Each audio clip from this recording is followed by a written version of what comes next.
ढेकर येणे, पोटात दुखणे, ॲसिडिटी, थकवा, काम करायची इच्छा न होणे, तिखट खाऊन जास्त त्रास होणे, डाळीने जास्त त्रास जाणवणे, पोट गच्च होणे, हं. एक वेळात जेवणाची इच्छा होणे, झोपूनच राहू वाटणे, भूक न लागणे किंवा हे सगळे लक्षणं घेऊन येऊन एक मनात शंका आहे किंवा हा आजार कंप्लीट बरा होतो का? हं. ठीक आहे. त्याच्यामध्ये हे जे लक्षण आहेत, हे सगळे कोणी कोलायटिसचे म्हणतं, कोणी IBSचे म्हणतं किंवा कोणी गॅस्ट्रायटिस म्हणतं किंवा काहीच नाही झालं तर शेवटी मेंटल आहे किंवा मानसिक हं. आहे असं म्हणतं. ठीक आहे. तर मग आपल्यानुसार काय प्रॉब्लेम किंवा आपल्यानुसार याच्यात लक्षणं काय? तर आपल्यानुसार पहिलं लक्षण जे आहे, तर हे अजीर्ण आहे.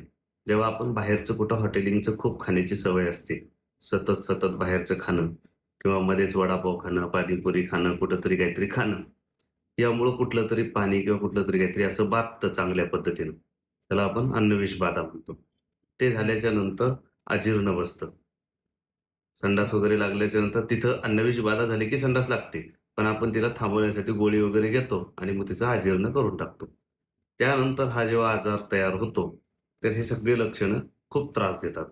मग ते कोलायटिस सारखी लक्षणं, आतड्यांवर सूज, म्हणजे थकवा येणं, ह्या सगळी लक्षणं दिसतात. दुसरं जे आहे की हा आजार कंप्लीट बरा होतो का? किंवा औषधाने बरं वाटतं आणि पुन्हा नंतर जैसे थे. तर हा आजार बरा होण्यासाठी पहिल्यांदा तुम्हाला पहिल्या 3 महिन्यामध्ये तुम्हाला स्वतःला कळण्यासाठी वेळ जातो. बऱ्याच वेळेला पोट विकाराचे जेवढे पेशंट असतात, त्यांना आत्ता जो हा उन्हाळा आहे, तो खूप बाधणार आहे. कारण टेम्परेचर 40च्या वर गेलेलं आहे. ठीक आहे. त्याच्यात उष्णता खूप वाढलेली आहे. साध्या सिंपल निरोगी माणसाचं सुद्धा डिहायड्रेशन होतंय. त्याला सुद्धा 2-3 लिटर पाणी पिल्याशिवाय पर्याय नाही. पोट विकाराचे पेशंट 2-3 लिटर पाणी पिऊ शकत नाहीत कारण पोट फुगायला लागतं पाणी पिलं की. आणि इथं आपल्यानी पोट फुगत नाही.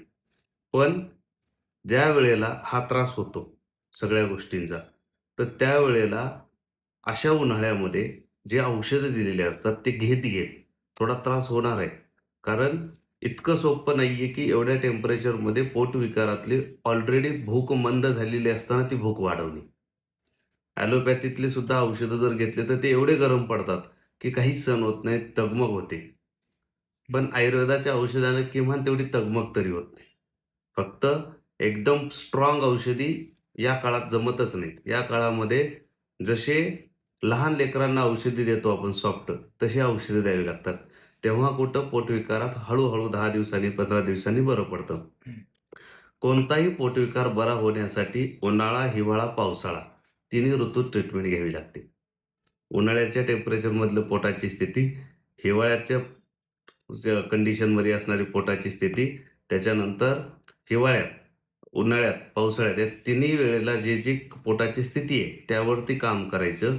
त्या वेळेला ताकद वाढवायची शरीराची आणि जसं-जसं आपण सगळं व्यवस्थित झाल्याच्या नंतर, जसं यज्ञामध्ये तूप टाकत राहतो हं.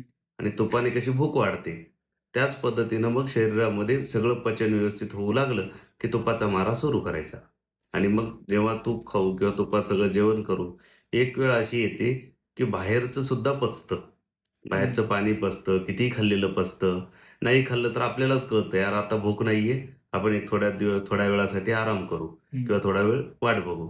अशा पद्धतीची ट्रीटमेंट घेणे आणि त्यावरती ट्रीटमेंट केल्याच्यानंतर हा आजार कंप्लीट बरा होतो. म्हणजे कुठपर्यंत बरा होतो, तर तुम्ही काहीही खाल्लं तर पचतं. हं. फक्त क्वचित एखाद्या आजारामध्ये अशी कंडिशन असते, ज्याच्यामध्ये हिरवी मिरची किंवा मोहरी किंवा कधी दूध किंवा एखादा दुधाचा पदार्थ तेवढा पचत नाही. मग तेवढा सोडून द्यायला काय आपल्याला काही हरकत नाही.